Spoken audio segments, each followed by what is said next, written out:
Andres Contreras is speaking to us from inside the embassy in Tegucigalpa, the Brazilian embassy.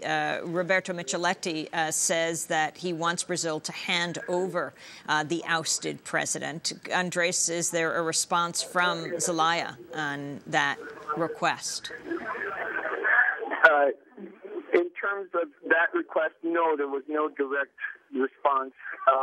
It's really treating this coup regime as a non-entity so much as possible, and not recognizing their authority. Many who were in the streets heard about the curfew that was imposed at 4 p.m. yesterday afternoon and held and was in force all night. And they did not respond to it because they believe that President Zelaya is the one president and he is the only one who can give an order for a curfew. And so they continue to celebrate in the streets. Andres is joining us from inside the Brazilian embassy in Tegucigalpa.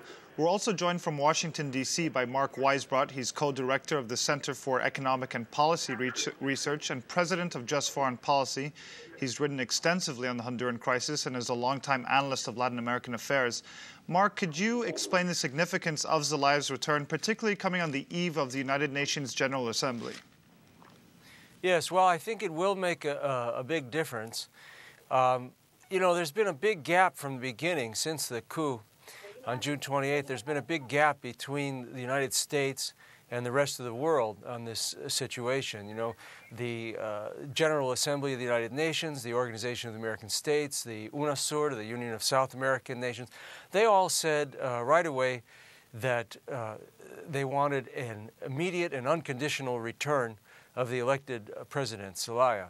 And the United States has never really said that. In fact, the Arias Accords put all kinds of conditions on his return, including incorporating the people who led the coup into his government and moving the elections forward. And in fact, as Andres mentioned, you know, Brazil has been a strong supporter of Zelaya, and the foreign minister of Brazil said a couple of months ago, he complained to Hillary Clinton that these conditions were placed in the Arias agreement, that, you know, that this was not what the Organization of American States wanted or the United Nations or anyone else.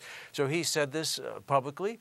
And so there's always been this big gap, but the administration has been able to paper it over because there hasn't been much attention on Honduras. And so now, with the General Assembly and and the attention focused by Zelaya's dramatic return, Obama is going to have to choose sides more than they have in the past. This administration has been very ambivalent. They've gone back and forth, you know, between saying that, you know, he should be restored and then saying really almost the opposite. And on August 4th, they sent a letter, for example, to President Lugar, where they backed off quite a bit from supporting Zelaya. And, you know, Zelaya has been here 6 times since he was overthrown here in Washington, and President Obama has not met with him once, even though he's gotten requests from people who are very close friends and allies of his and Democratic members of Congress. And so these are the kind of signals, mixed signals, that this government has sent to the leaders of the coup, and that has strengthened their resolve all the way along. And they're very stubborn right now, for example. It's going to take a lot more pressure to get them out of there, a lot more, both international and domestic from within the United States. There's going to have to be a lot more pressure on the Obama administration to actually force them to leave. And exactly what could the Obama administration do if it was committed to preserving the democratically elected leaders, Zelaya? What is the relationship the U.S. has with Honduras? Oh, there's quite a bit more they could do. First of all, on August 11th, 16 members of Congress sent a letter to President Obama and Secretary of State Hillary Clinton and asking them to freeze the assets of the coup leaders. And even the government, they can also freeze their assets. You know, when President Aristide of Haiti was overthrown the first time, George Bush the first actually froze some of the assets of the dictatorship and gave it to the government in exile, to President Aristide. And this was, a Republican president who actually, that government actually supported or was involved in the coup initially. And so this is a minimum they could do. They could, they could put all kinds of pressure that they haven't put.